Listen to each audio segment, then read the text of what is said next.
नमस्कार मित्रों, red over green के नए संस्करण के साथ मैं कर्नल उत्कर्ष राठौर। मित्रों, 77 साल पहले लड़े गए एक निर्णायक युद्ध के बारे में बात करेंगे जिसने इंडो पाक वॉर 1947-48 की दिशा और दशा बदल कर रख दी। जी हाँ, मैं बात कर रहा हूँ बैटल ऑफ शालाटैंग। 7 नवंबर को जब मैं आपसे मुखातिब हूँ, युद्ध खत्म हो चुका था। ये युद्ध कैसे लड़ा गया, किन हालात में लड़ा गया, इसके बारे में आपको बताऊंगा। आपको याद होगा कि 27 अक्टूबर को भारतीय सेना की एक बटालियन 1 सिख पालम से एयरलिफ्ट करके श्रीनगर के हवाई अड्डे पर ले जाई जाती है। श्रीनगर किसी भी टाइम कबायलियों के और पाकिस्तान आर्मी के हाथ में गिर सकता था। 1 सिख आगे बढ़कर बारामूला में कबायलियों को रोकती है, लेकिन हालात अच्छे नहीं। 3 नवंबर को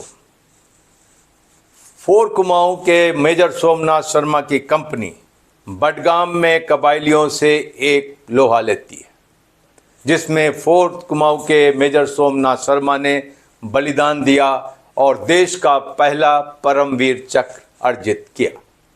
हालात बहुत बुरे थे। धीरे धीरे कबायली श्रीनगर की तरफ बढ़ रहे थे। क्या हालात थे, क्या जगहें थीं, मैं आपको मेरे पीछे लगे स्केच पे समझाऊंगा।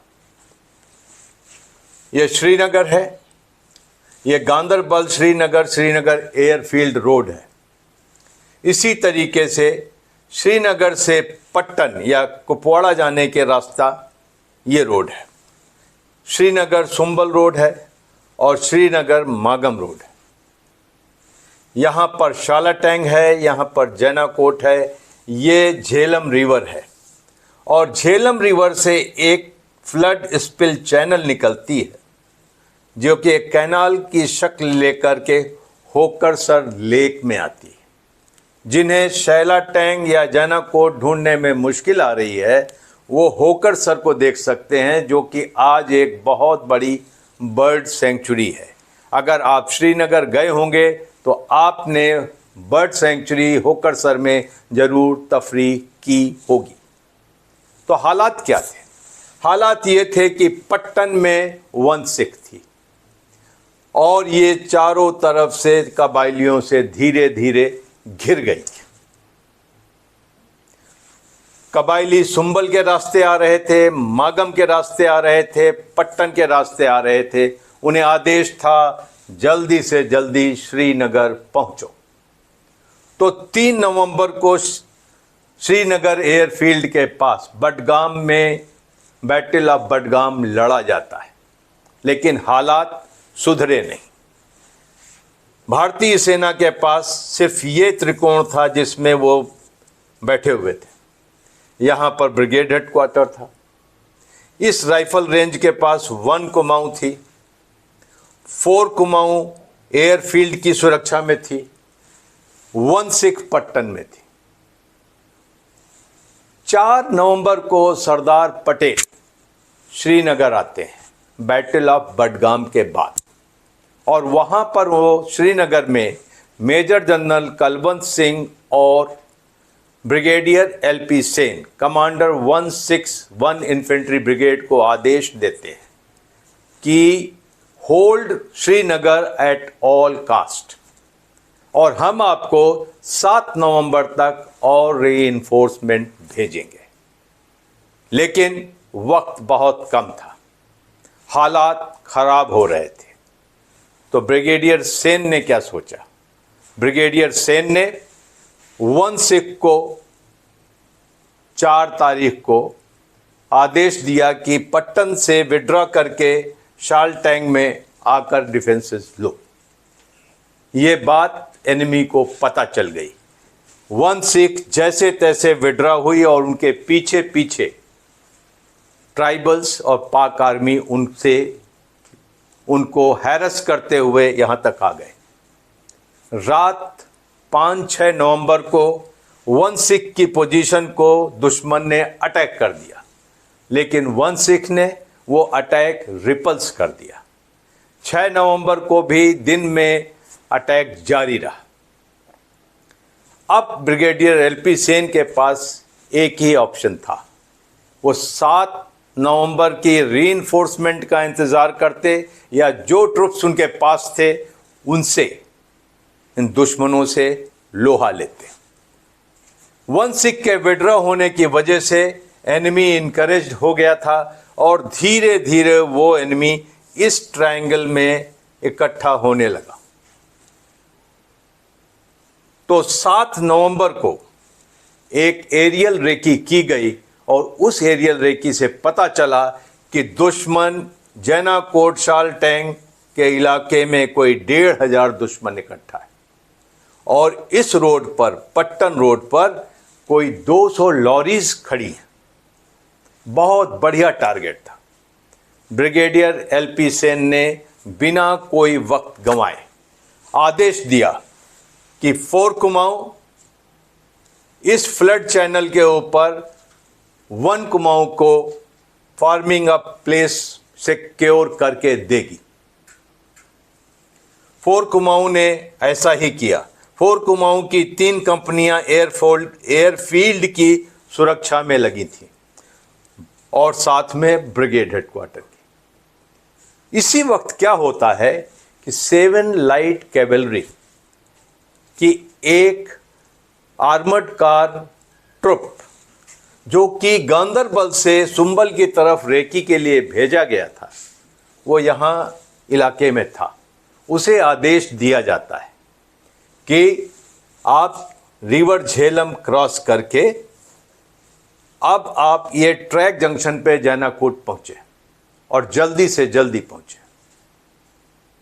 लेफ्टिनेंट नोएल डेविड 2 हम्बर कार्स के साथ और एक आर्मर्ड ट्रुप्स के साथ ये यहाँ पर आए। पूरा प्लान ये था कि जब 1 कुमाऊं फार्मिंग अप प्लेस में लग जाएगी, 16 यहाँ पर है और जैसे ही 7 कैब की आर्मर्ड कार्स आ जाएंगी तो एक साथ इस ब्लैक सर्किल में फंसे एनिमी को साउथ से, ईस्ट से और वेस्ट से अटैक किया जाएगा। और ऊपर आप देख रहे हैं झेलम रिवर है, तो एनिमी इसमें फंस जाएगा। उस दिन तकदीर ने साथ दिया। बिल्कुल लगभग एक टाइम पर 1 कुमाऊं ने फार्मिंग अप प्लेस में अपने तैयारी का कंफर्मेशन दिया और वही टाइम था कि 7 कैब की आर्मर्ड कार्स यहाँ पहुँच गई और दोनों ने ये बताया कि हम तैयार हैं। 12 बजे दिन में अटैक शुरू हुआ। 12 बजे दिन में दुश्मन को पता नहीं चला साउथ से फायर आ रहा है, पूर्व से फायर आ रहा है, पश्चिम से फायर आ रहा है।